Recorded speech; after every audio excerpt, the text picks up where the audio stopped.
से समझ में आता है, एक एक दिन जो भी मिला है भगवान की याद में, गुरु की याद में, गुरु के प्रेम में, जागृति में, सर्व की सेवा करते हुए व्यतीत होना चाहिए।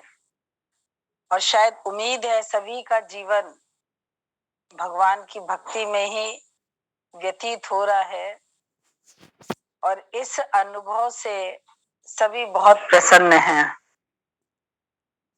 आज हर एक के जीवन में निष्कामता है, प्रेम है, सेवा की भावना है।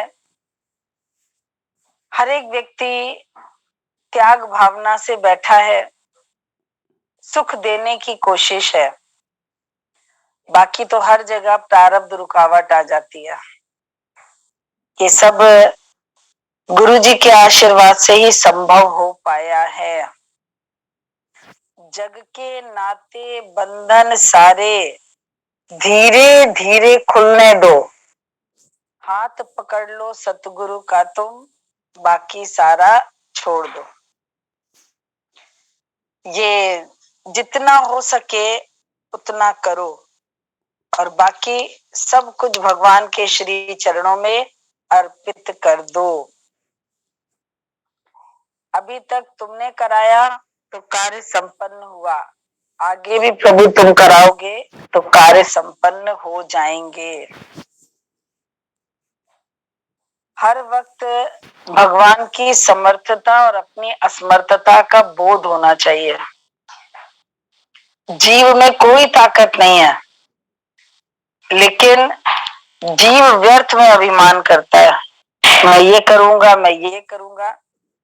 जो इसमें भगवान आसुरी संपदा के लक्षण बता रहे हैं, अक्सर मनुष्य की भाषा में इन शब्दों का इस्तेमाल होता है बातचीत में। ये सब चीजें मर्यादित नहीं है, अनुशासित नहीं है। इसके लिए ही संत मना करते हैं, कभी भी मनुष्य को बड़ा बोल नहीं बोलना चाहिए। कितनी बातें प्रचलित है, रोटी की बड़ी गिराई खा लेना, लेकिन कभी भी ऊंचे स्वर में बात नहीं करना जिससे तुम्हारा अभिमान का दर्शन हो। कल भगवान ने बोला था, इसीलिए वे अनेक प्रकार से भ्रमित हुए चित्त वाले अज्ञानी जन मोह रूपी जाल में फंसे हुए विषय भोगों में अत्यंत आसक्त हुए महान अपवित्र नरक में गिरते हैं। स्वर्ग के लिए बहुत सेवा पूजा पाठ करते हैं, लेकिन अभिमान के कारण करे धरे पर पानी। करते बहुत अच्छा है, लेकिन अभिमान के कारण उनका सब कुछ नष्ट हो जाता है और अंत में नरक की यातना भोगनी पड़ती है। कितने राजाओं महाराजाओं ने साधना कर करके इंद्रासन प्राप्त किया। अब इंद्र को तो लगा ये धरती का आदमी ये मेरे समकक्ष कैसे बैठा है। सोचा जरूर ये कुछ ना कुछ करके आया है, किसी देवता को रिझा के आया है। जैसे ही पूछा यहां तक आने के लिए आपने क्या किया, एकदम से अभिमान जागृत हो गया। बोला ऐसे ही थोड़ा ना ये सीट मिल गई है, बहुत मेहनत करी है। राज्य छोड़ा, परिवार छोड़ा, रानी छोड़े, बच्चे छोड़े, सुख छोड़ा, वैभव छोड़ा, संन्यास अख्तियार किया, खाना पीना छोड़ा। कहां तक हम अपनी साधना का वर्णन करें। अंत में हमने अनाज भी छोड़ दिया। जैसे ही अभिमान की भाषा मुंह से निकलने लगी, बेचारे का कद धीरे धीरे छोटा होते होते होते होते छोटा हो गया। इधर आ जाइए, इधर। कद छोटे होते होते होते होते, और जब उसने बोला कहाँ तक हम अपनी साधना का वर्णन करें, हमने तो सब कुछ छोड़ दिया, केवल श्वास चल रही थी, जिंदगी थी, भगवान ने श्वास दी, मुझे तो उसकी भी कोई आवश्यकता नहीं। जैसे जैसे बेचारा अभिमान की भाषा बोलता गया, जब कार्य में था, साधना में था, तब मैं गुम थी, और जब कार्य की पूर्णता हुई, वही शिखर था जो तुमसे संभाला नहीं गया। आपने पहाड़ों का व्यास नीचे का देखा होगा, बड़ा होता है। धीरे धीरे धीरे धीरे जब तुम चढ़ते जाते हो, तो पहाड़ों का जो घेरा है छोटा होता जाता है। फिर जब जैसे जैसे आप बिल्कुल टॉप पे पहुंचते हो, तो टॉप पे और पॉइंटेड हो जाता है। उस जगह अपने आप को खड़ा रख पाना बहुत बड़ी साधना है। साधना काल में सब सावधान रहते हैं, लेकिन जब कुछ प्राप्त हो जाता है, साथ साथ अभिमान भी आ जाता है। जैसे हमारे यहाँ वेंटिलेशन है सब जगह, सभी के घरों में है। क्यों? अशुद्ध वायु जो हम लोग सब लेते हैं, गंध, ये जो कार्बन डाइऑक्साइड निकलती रहती है, ये क्रॉस वेंटिलेशन से बाहर जाती है, और बाहर की शुद्ध वायु अंदर आती है।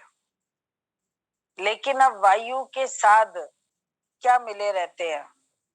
वायु के साथ धूल के कण मिले रहते हैं, जो तुम्हारे घर में आकर डस्ट लग जाती है। अब अगर आप बहुत अवेयर हैं, तो डस्टिंग करेंगे, वेंटिलेशन बंद नहीं करेंगे, रोशनदान बंद नहीं करोगे, मेहनत करोगे हर दिन डस्टिंग करने की, हर दिन सफाई करने की। तो वायु के साथ धूल के कण आए, तुमने धूल के कारण वायु का आवागमन बंद नहीं किया, क्योंकि वो जीवन है, वो श्वास है। कमरे में घुटन होती है, दरवाजे खोल दो, ठंडक भी आ जाती है, फ्रेशनेस भी आ जाती है। ये वायु सर्वत्र है, भगवत सत्ता सर्वत्र है। ऐसे ही साधना करते करते करते करते कहीं ना कहीं तुम्हारी आंखें किसी न किसी व्यवहार का दर्शन कर लेती है। फिर तुम्हारी दिमाग गणित लगाता है, इसने ऐसा क्यों कहा, इसको ऐसा नहीं करना चाहिए था, इसको ऐसा करना चाहिए था। अभी और मौन होने की कोशिश करो। No argue, no suggestion, no commitment.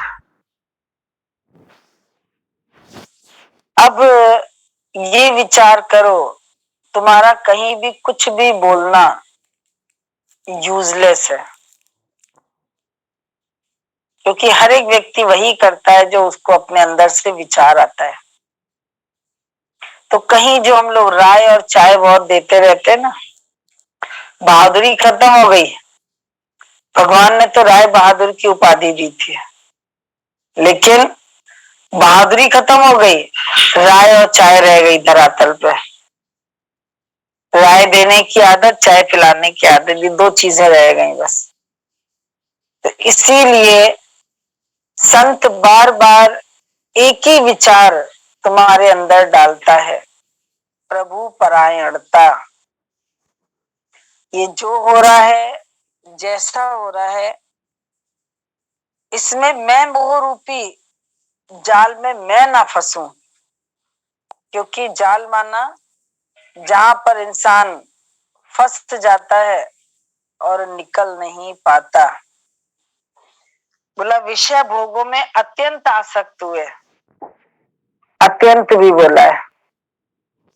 कितने भगवान ने शब्दों का प्रेशर देके उल्लेख किया है।